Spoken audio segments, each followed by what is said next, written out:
What is happening, gang? It's your boy DBGTX, and I got some exclusive news. That is right, some exclusive news for you guys here on the channel in regards to JoJo's All-Star Battle R. But we want to go ahead and start off by first and foremost congratulating this amazing game on its nominee. That is right, on its nominee to being the best fighting games. Now, y'all remember when I turned around and said that this game was going to be a dark horse, right?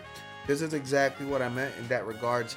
This game is a dark horse to be the best fighting game of 2022. That is right. It has shaped out to be one of the best fighting games in 2022. Unfortunately, the net code has not been pretty, but overall, the gameplay, overall, the solid tournaments that have been held, not only just by me, but by other official Bandai Namco sponsors and things like that of the sort, have held together and have garnished an amazing, and I mean an amazing amount of viewership in that regards. The Japanese audience are amazed by this game. Unfortunately, we don't pair up because of the net code with the Japanese audience, but in Japan, that is right, in Japan, there is an average, I am telling you guys right now, there is an average of almost 10,000 players online. That's just on PlayStation. We're not even talking about the matchmaking on the Steam or Xbox or anything like that. Obviously, Xbox is not that big out there, but here in the States, JoJo's Bizarre Adventure isn't as big, so the average is way less smaller in regards to how many people are active in each region, especially out here, that everything is divided between the East Coast, West Coast, Midwest, and all that good stuff of the sort, and that kind of plays into the part with the net code as well. There's a statement in of itself, as I predicted back before the game dropped, that this game, if it picks up the right steam and it picks up the right players that will come through and show out the game's features and show that the game can be one of the best, if not the best fighting game that came out this year, this could easily be one of the games that you would want to cop in order to play it for yourself. So, and that's exactly what this has brought to the table. Now, is it perfect?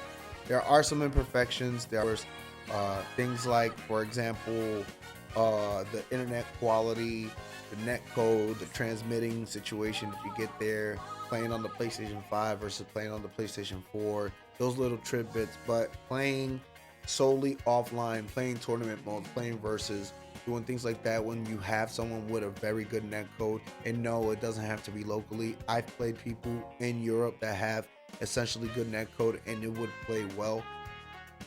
Because of that, the game itself has turned into the beast that it is. And I respect the European players keeping the game alive. I respect the Japanese players keeping the game alive. Obviously, the United States doesn't count for the majority of the world per se, but pretty much JoJo has stayed alive throughout the dark times in regards to the net code and them fixing and adjusting the patch almost for 2 months. In the States, it was looking bad, but in Europe, people were getting matches. In Japan and in Asia, they were getting a whole bunch of matches. So I want to start this video up with that information out there. I want to put the link down below so that way you guys can go ahead and vote for JoJo's All-Star Battle R for the fighting game of the year of 2022. Now, the next thing that I want to go ahead and touch upon is something that's over on my Discord that was dropped by one of my admins and one of my mods. Y'all have to know that I go with this with a grain of salt and I don't do data mining too much, but I definitely want to go ahead and address predictions again since I have not done so. And now that we're picking up steam with more JoJo content, now that the netcode has been addressed a little bit and I'm getting more people playing and more matches with other folks, I can go ahead and continue talking about predictions and things like that that are to come. So let's go ahead and flip over to the PC to go ahead and show you exactly what I'm talking about. So here we have a list of things that got put on my Discord server in regards to the data mine that we just received in the latest data mine leaks from JoJo's All-Star Battle. Now, having these assets and seeing these assets doesn't necessarily mean that this is exactly who the next character will be, but finding this in the character assets folder and stuff like that of the sort in the latest patches or the latest patch definitely can point in the right direction as to what may or may not happen in the future with JoJo's All-Star Battle. So first and foremost, let's go ahead and look at these two features right here, the bullet belt and the UV charge. I have to go ahead and tell you guys that I am very, very, very, very much hoping that these are all move sets for von Stroheim. Like I told you guys from the very beginning, I would love for von Stroheim to be here. He is one of the characters that stands out the most in JoJo's Bizarre Adventure Part 2. So I don't understand why he isn't here and does. This is exactly why I feel that this is all correlating. And these particular data mine leaks is correlating to, of course, von Stroheim. So you got the bullet belt, the UV charge, the ultraviolets that he uses. Now you have the ultraviolet fire 1 and fire 2, and then you have a radial ultraviolet special. I honestly believe that per se has to do with von Stroheim. And again, this is speculation and leaks. This is like data mine leaks and things like that. This is not 100% saying that these are the characters that are coming out of there. And another character that's also been talked about here when I read Hella Propeller, Rope Get Off, the Tank Engine, the Area Start, all that, the Metal Fall. Once I start reading these things, I start associating them to different characters that are out there that may or may not be that may or may not be coming. The one character that I honestly believe that this is related to would have to be based off the data mining information that was given to me by my boy Neoho Valentine again, like I said, and of course the people that have been helping him with that, is the fact that this may be for Keicho. That is right, Keicho.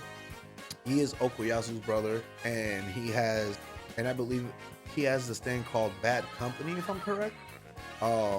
Essentially making him obviously ranged / zoner. Now, if that's the case, then that means that these last few characters that are coming out are heavily focused on the mid-range to zone range and long range style of attack. I could see von Stroheim, for example, if this is von Stroheim that's coming in the future DLC or whatnot, I could see him being kind of like a mid-range character and still using the UV beams and alternating between his army, you know, and things like that, like a stand kind of a la Speedwagon. As far as it goes with this guy in Bad Company, I would have to say that he wouldn't have an activation of a stand, but instead he'd play very much like Risotto, who would have intricacies put into the character. If there were to add a third character, is me holding out for Weather Report, where I think that honestly would be the final character, of course, with all the extra stuff that's coming out in regards to Part 6. Made in Heaven, Poochie is supposed to be a free character that's supposed to be dropping with JoJo's All-Star Battle R in a later date.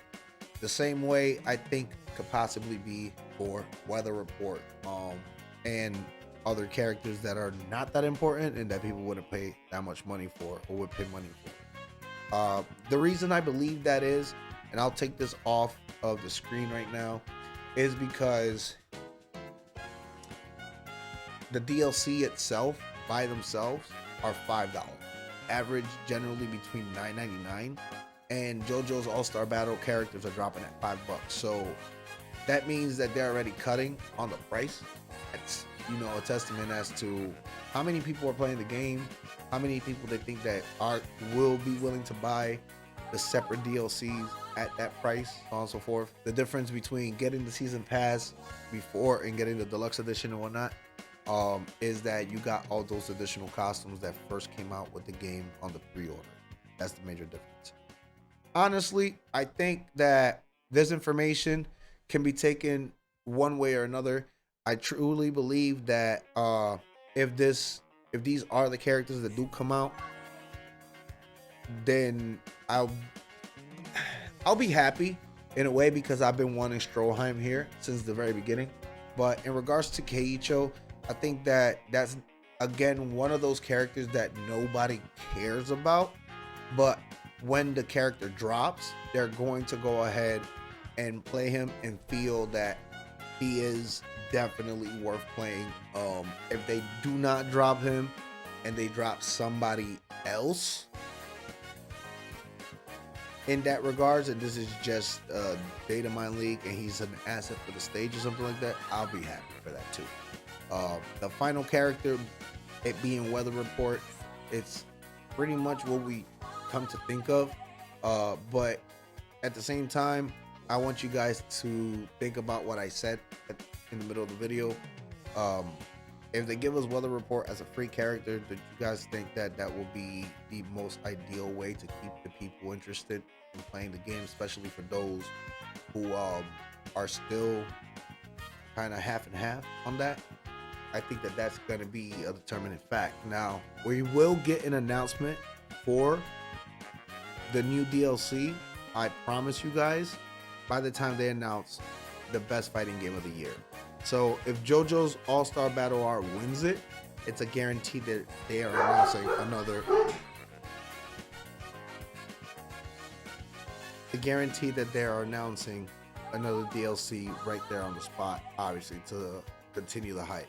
That will cause a lot of folks to actually buy the game, and more than likely, the game at the Game Awards is probably going to get a price drop exclusively in order to have folks be able to access the game, probably either a half off or at 20% off or something like that. So I think that that's it. That's where I wrap up this video. If you guys enjoy this content and more JoJo's content like this, let me know in the comments section. Holla at the boy, and I will be back with another video. Obviously, more combo guides, more Datamine leaks, more stuff here on the best JoJo channel on YouTube. Holla at the boy, and I'll catch you guys next time. Peace out.